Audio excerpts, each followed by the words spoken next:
Bonjour à tous et bienvenue dans Comme un lundi. Aujourd'hui, je retrouve Solène. Comment tu vas? Salut Clara, ça va et toi? Ça va super. Alors aujourd'hui, on va parler des relations presse. Mm. Est-ce que dans un premier temps, tu pourrais te présenter ainsi que ton entreprise? Alors moi, je suis Solène Moreau, attachée de presse et fondatrice de Sonar RP. C'est une agence de relations presse basée en Normandie. On accompagne tout type d'entreprise et on a une petite particularité puisqu'on accompagne aussi des festivals de musique et des artistes. Alors justement, les festivals de musique, c'est une volonté ou c'est de ta part justement d'accompagner les musiciens, humoristes, enfin le métier culturel en général, ou c'est quelque chose qui est venu à toi et donc tu en as fait ta spécialité? Alors de base, c'était pas du tout prévu parce que j'accompagnais des startups, des entreprises, grandes entreprises comme petites entreprises et tout secteur d'activité. Et en fait, progressivement, alors moi j'aime beaucoup la musique et sur le long terme, je voulais travailler dans la musique dans tous les cas, mais c'est venu à moi tout seul. Donc j'ai commencé à travailler avec une artiste rouennaise et après j'ai été contactée par d'autres artistes pour faire leurs relations presse et des festivals que j'ai contactés moi-même pour le coup, mais Ok. c'est venu tout seul en fait. Alors après, pour rebaser un petit peu ce qu'est les relations presse, parce qu'on n'en parle pas beaucoup, on se dit, bon, alors c'est un papier, un communiqué qu'on envoie à un éditeur ou alors justement à une presse locale, nationale ou régionale, peu importe. Mais concrètement, qu'est-ce que c'est? Alors, c'est quoi ton métier? C'est quoi la journée de Solène basique? Il n'y a pas forcément de journée type, aucune journée se ressemble. Notre métier, alors ça consiste à transmettre la bonne information au bon moment et à la bonne personne. Donc on va avoir un premier travail de reformulation d'éléments de langage, etc., de rédaction.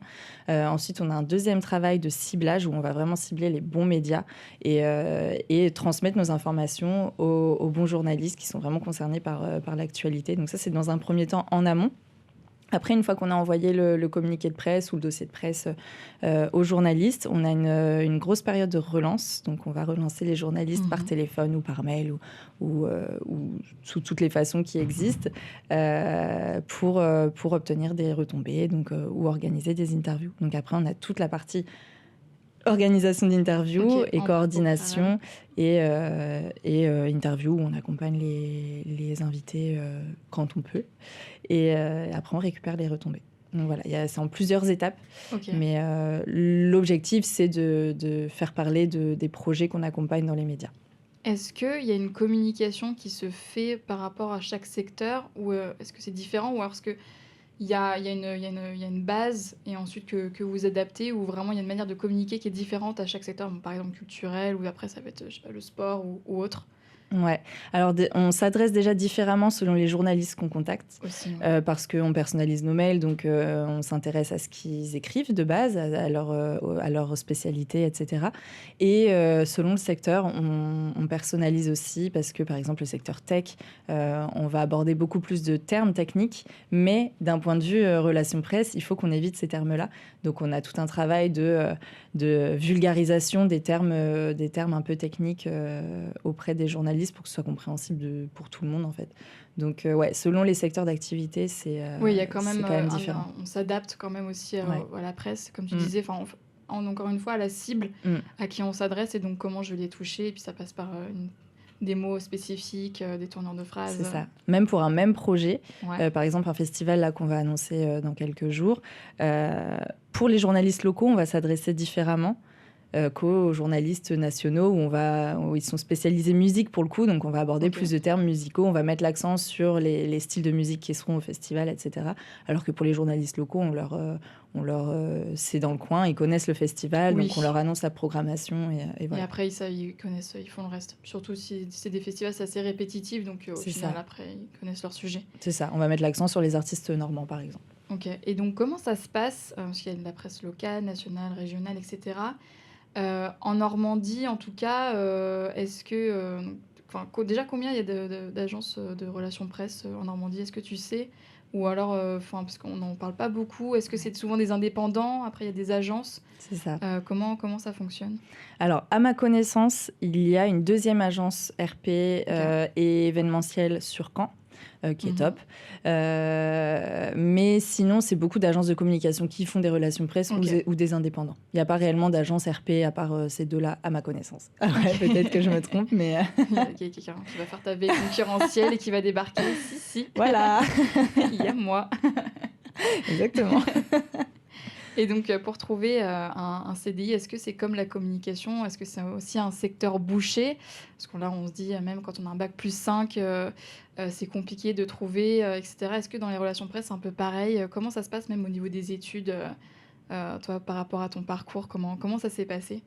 Alors moi, j'ai fait un parcours communication, Ouais. donc un DUT Infocom, option pub au Havre, et après je suis venue à Rouen pour faire licence pro et master. Donc parcours com, on n'avait pas de cours de relations presse à l'époque, ou On très a peu, très peu, ouais. et c'est toujours le cas. C'est toujours le cas.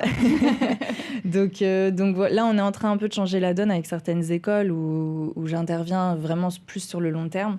Mais sinon, nous, à l'époque, on avait une petite spécialité, une petite option plutôt OK. dans mon DUT. C'est ça qui m'a fait découvrir le métier. C'est là que tu as eu le déclic, Ah le ouais, coup de cœur, c'est complètement. ça. Ça, De c'est base, je voulais être motivation. journaliste. OK. Mais là, c'est Oui, le donc ça se compromis, en rejoint. fait, entre la Mmh. com et le journalisme. Donc voilà, et sinon, dans d'autres écoles, c'est très peu, en fait. C'est 2 cours et c'est pas assez. On peut pas rentrer dans le détail, on peut pas vraiment... On est obligé de survoler, en fait, le métier, C'est et ça, voilà. je suis Mais d'accord. c'est mes alternances qui m'ont tout appris.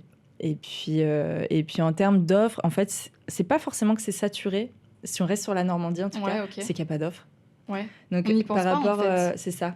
C'est en interne, on va se dire: «Bon, bah, tiens, est-ce que tu peux t'occuper de faire le Mmh. communiqué, ça?» Mais, en entreprise, on n'a pas tous, ce réflexe d'avoir déjà un fichier, contact presse. C'est ça. Ça, on peut en parler quand on est dans ses études, mais, Mmh. toutes les entreprises n'ont pas ça. Et justement, par rapport à ça, vos contacts, quand une entreprise vous contacte justement pour relayer une information, vous vous basez sur ces contacts presse qu'il a ou qu'il n'a pas, ou ensuite c'est vous qui faites, par rapport à votre base de données? Comment ça se passe? On fait un mix. Nous, on a Ouais, notre listing, on a ouais, notre réseau, mais si ils ont déjà eu, généralement, on regarde, on fait une veille de ce qu'ils ont déjà obtenu. OK. Donc, on sait quels journalistes les connaissent. Et ça, c'est important parce qu'on va plus facilement contacter un journaliste qui les connaît, qui a déjà parlé d'eux et du coup Ouais, qui bien connaît sûr. le sujet, plutôt qu'un journaliste qui les connaît pas du tout. Donc il y a ça. Et s'ils ont des contacts, ils nous les transmettent. Mais généralement, surtout quand c'est en Normandie, on a déjà des bons contacts. Donc on fait un mix. OK. On fait avec notre réseau, mais selon s'ils ont déjà eu des retombées, on adapte. Donc est-ce que c'est un truc à avoir en tant qu'entreprise ou en tant qu'indépendant, avoir son contact presse, c'est toujours mieux, ou on peut faire confiance, 100 aux indépendants? En soi, les indépendants, logiquement, ils sont censés avoir un bon réseau. Ouais. Donc ça suffit. Après, en entreprise, en interne, en tout cas, si tu fais tes relations presse en interne, c'est bien d'avoir un fichier presse et de l'alimenter. Parce que toute entreprise a besoin de relations presse C'est vrai. on n'y pense pas. Non. Mais c'est bien de l'alimenter si on veut pas justement avoir, sur le long terme, devoir passer par une agence, quoi, ou un indépendant. OK. Et c'est quoi la distinction, qu'on ne fait pas forcément entre la pub et la presse? Est-ce que tu peux nous en dire un petit peu plus, là-dessus? Grosse question. Éclaire-nous. Il y a plein de différences. OK. La première, c'est le budget. OK. En fait, l'insertion, par exemple, si je prends l'exemple d'un JT de TF1, je vais dans l'extrême, mais Ouais, là, on est euh, sur plusieurs milliers d'euros, exactement, la minute. exactement, même pas les 30 Ouais. secondes. Les 30 secondes. Donc voilà, sur un média. Ouais. Donc il faut avoir un gros budget pour faire de la pub. En région, c'est moins élevé, bien sûr, hein, mais sur le prix de l'insertion, on peut toucher plus de médias. OK. Donc c'est mon deuxième point, du coup, dans le sens où, avec l'insertion, on cible un média. Donc on apparaît dans un média, alors par contre, ça nous garantit la parution, alors qu'en relation OK. presse, on peut rien garantir. Ouais, On c'est fait, on envoie, on tente, et c'est ouais. le journaliste, en fait, là-bas, qui décide si oui ou non, l'article va être publié, quoi. C'est ça. OK. On a des obligations de moyens et pas de résultats. Donc on va tout faire, on va faire tout ce qui est en notre pouvoir pour obtenir des retombées. Mais c'est le journaliste, il n'a pas envie d'en parler, il n'en parle pas. Et nous, on ne peut pas le forcer non plus. Ouais. Donc l'insertion presse, la publicité nous garantit une retombée. Par contre, c'est plus cher. Et c'est dans un seul média, alors qu'en relation presse, on peut contacter tous les médias qu'on veut, selon le forfait qu'on utilise, bien sûr. Mais voilà. Et aussi le public qui est j'allais dire beaucoup moins naïf, mais qui n'est pas naïf, dans le sens où maintenant les gens savent quand c'est de l'insertion, quand c'est de la publicité, même si ça ressemble à un article, on voit que c'est pas la même police exactement, ça se OK. voit. Donc les gens, ils ont moins confiance aussi en un article sponsorisé qu'un article vraiment rédigé Ouais, à la main, par un en tout journaliste. cas, ouais, c'est vrai. Et je rebondis sur le fait que, bah, les journalistes n'acceptent pas toujours de publier un article.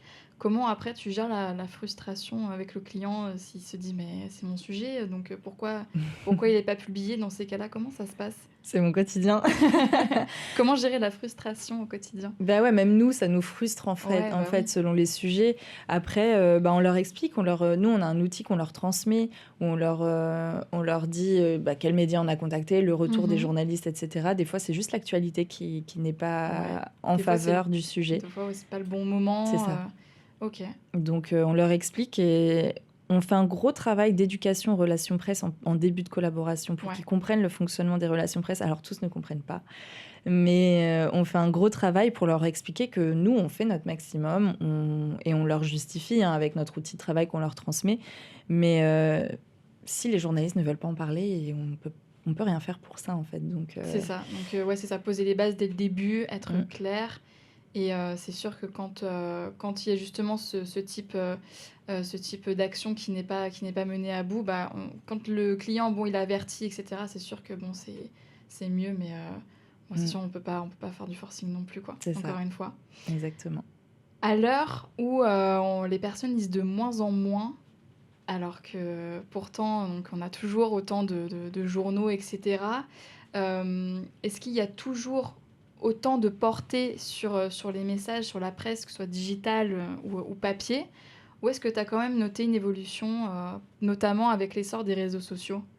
Bah, en fait, maintenant, alors oui, la presse, elle est de moins en moins lue et c'est un constat et c'est confirmé. Mais tous les journaux sont présents sur Internet, ils ont tous leur site Internet, ils sont tous C'est sur les ça, réseaux tout le monde sociaux. s'est digitalisé, en C'est fait. ça. Et ils s'adaptent énormément à l'évolution de la consommation. Maintenant, il y a Mmh, beaucoup de médias, même en local, qui font des vidéos, des reportages terrain, etc., pour s'adapter au format réseaux sociaux. ouais, Et ça nous permet aussi d'évoluer avec. Et du coup, ça reste, c'est ultra crédible, en fait, aux yeux des gens ouais, quand ils voient. Tu vois, ça fait lien avec la publicité, mais c'est vrai.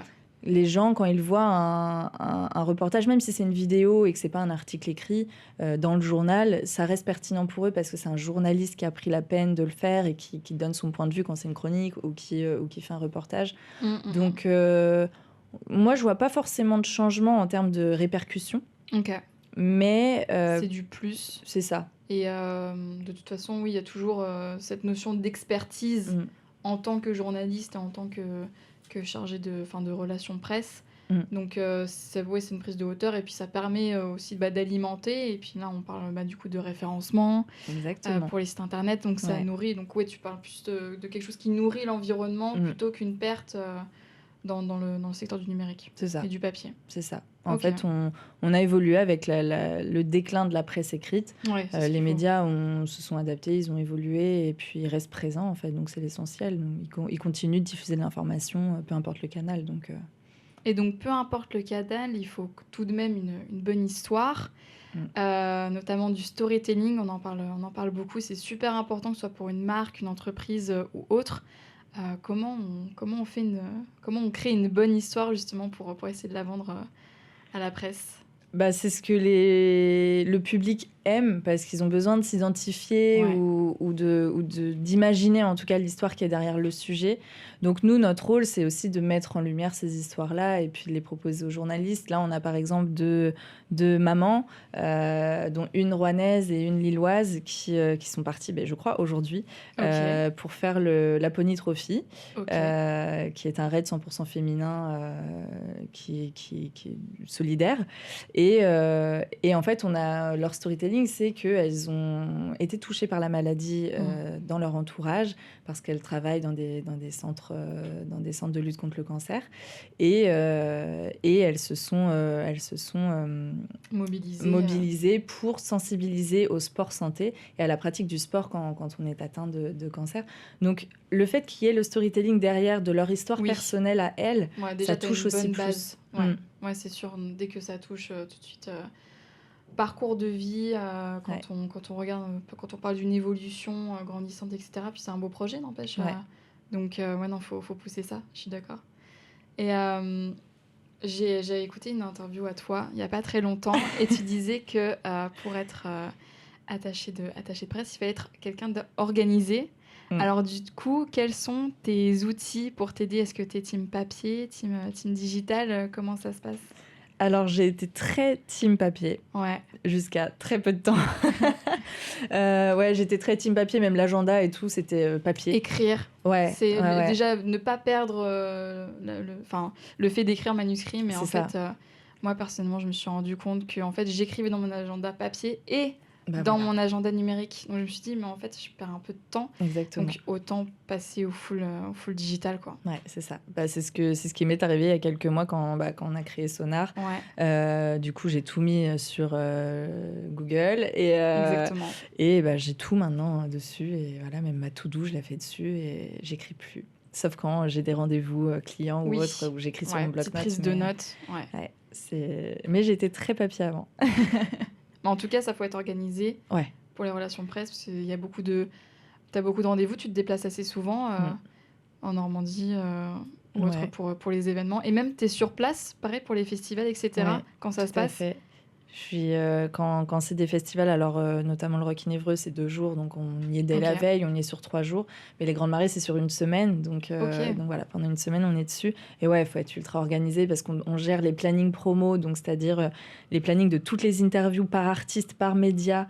ok, ouais, donc C'est il y en a plusieurs. Ok, ah, je multiplie les tableaux Excel. Voilà, ok, je reste traditionnelle, hein, c'est ok, donc très ouais, tes tableau outils, Excel. calendrier, tableau Excel, Ouais. la base. C'est ça. Et après, on a nos outils RP qui sont plus spécialisés, mais sinon, en outil de travail, c'est Ok. Excel et l'agenda, pour rien oublier. Pour continuer dans les outils, tu dois, enfin, comme tout communicant, mais encore plus dans les événements, être au courant de tout. Mm. Comment t'organises ta veille? Est-ce que t'as des médias préférés, des outils préférés? Et puis tu fais ça à quelle fréquence? Alors, moi, j'ai beau être attachée de presse, je fuis les infos. Mais Ah ouais? vraiment, surtout en ce moment, dans des contextes un peu tendus, voilà. Mais c'est toujours tendu. Les Ouais, Français, on n'est jamais contents, donc exactement. de Exactement. gone. Donc moi, je veux pas me polluer Ouais, l'esprit. Je fuis les infos. Par contre, je suis abonnée à des newsletters. Je pense tous les médias normands, je suis abonnée. Ils vont vérifier dans leur liste si je fais bien mon travail. Non, je pense être abonnée aux principaux médias normands ouais. et certains médias nationaux pour l'info plus nationale. Je suis aussi abonnée à des newsletters. Par contre, ouais, j'ai beaucoup de newsletters. Je suis abonnée aussi à des newsletters nationales spécialisées dans la com et les relations Ok, presse. Et après, on fait nos recherches sur Google, des fois même ok, LinkedIn, ça oui, sert oui. énormément pour l'évolution Ouais, des relations presse.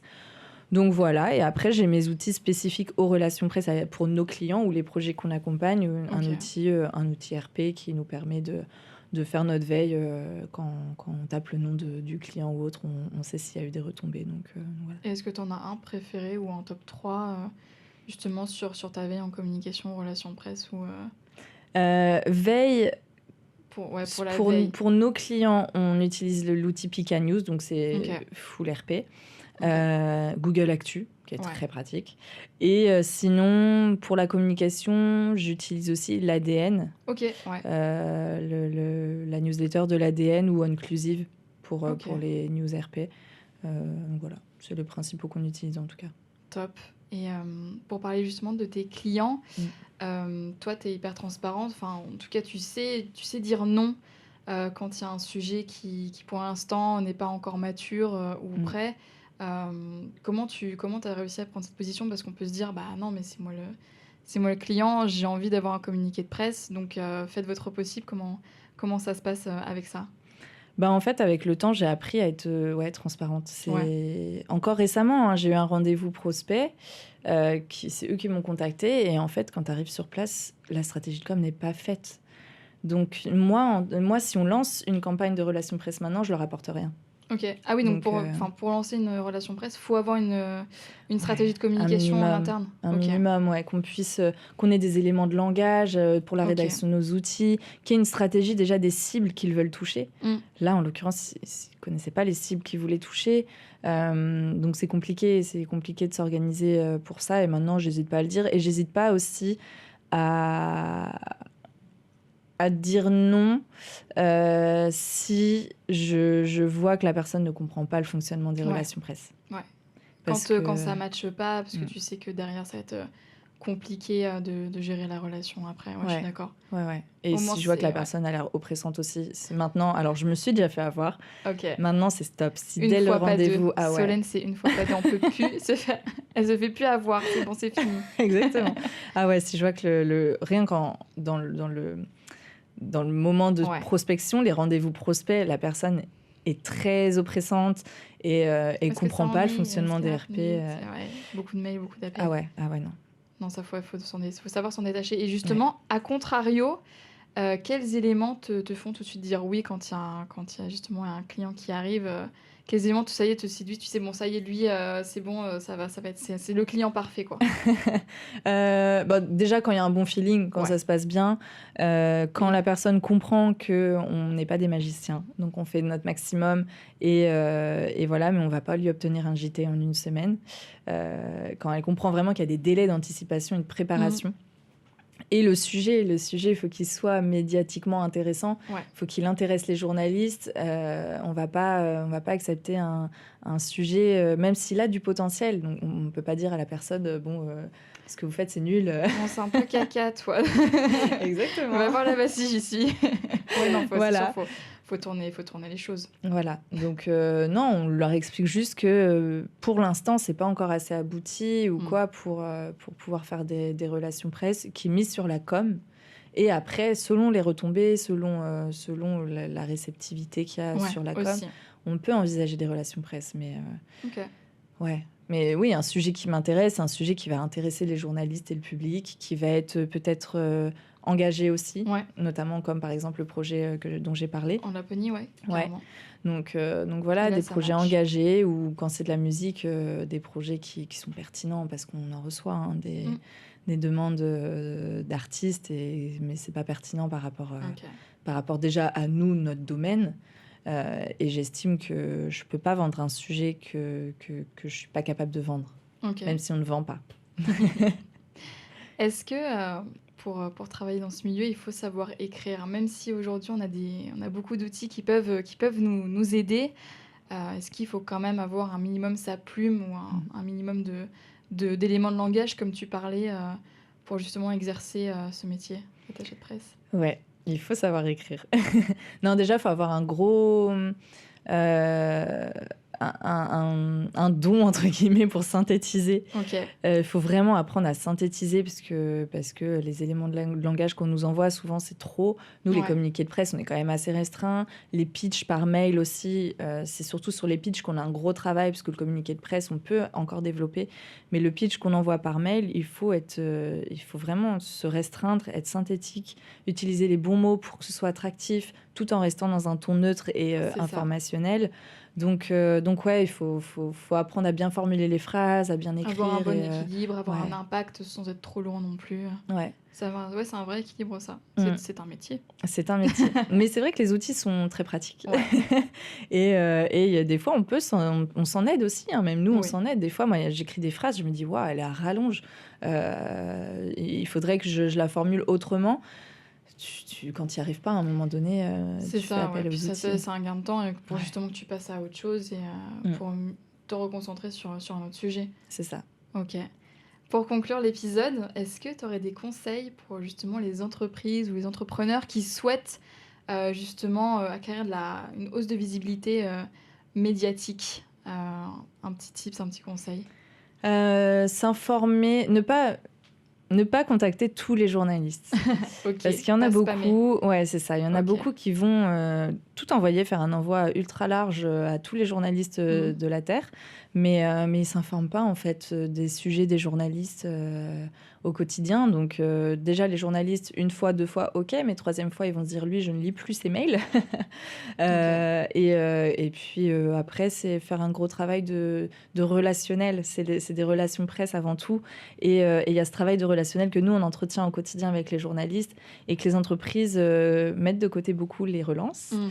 Et c'est ce qui est le plus important pour entretenir les relations avec les journalistes, se déplacer, avoir de vrais contacts avec eux, quoi. Ouais, c'est ça, bah, être communicant. Et moi, j'aime beaucoup quand tu dis que sourire au téléphone, Mmh. ça s'entend. Ouais. Donc ça, pareil, hyper important au-delà de la communication, donc sur le papier, mais être communicant aussi de façon corporelle. Mmh. Ok. Ouais, ça fait tout, la communication non Ouais. verbale, ça Mm. fait tout. Et au téléphone, on l'entend, mais moi, la première, quand j'ai quelqu'un au téléphone qui est désagréable, ça me donne pas envie. Donc, quand on se tape une journée de relance Ouais. avec des journalistes, en Normandie, ça va, ils sont tous gentils. Bon. Mais On n'a pas le soleil, mais on a quasiment le tous. sourire. Et Exactement. là, il y a tout le monde qui va me tomber dessus. Mais si, il fait beau. Ouais. Communication de crise. Exactement. Non, mais ouais, mais c'est important. Et même, rien que le fait, encore la semaine dernière, j'ai appelé une journaliste pour le festival, justement, qu'on va annoncer là. Elle décroche en disant bonjour Solène, comment ça va? Rien que ça, Ouais. où la personne, moi, quand je sais qui m'appelle, je suis comme ça, je suis un peu de ce genre-là, à dire le prénom de la personne et tout. Et ça fait toujours plaisir de l'autre côté du fil quand la personne, elle est agréable, tout simplement, quoi. Donc, ouais, sourire, ça s'entend. Faut sourire. Eh ben, en tout cas, merci d'être venu et puis de nous avoir éclairé sur les relations presse, un sujet dont on parle trop peu. Mais c'est pour ça que cet épisode, le 10e épisode, était l'occasion en or d'en parler. En tout cas, merci à toi d'être venue, Solène, Merci Clara pour l'invitation. et à très vite. À très vite.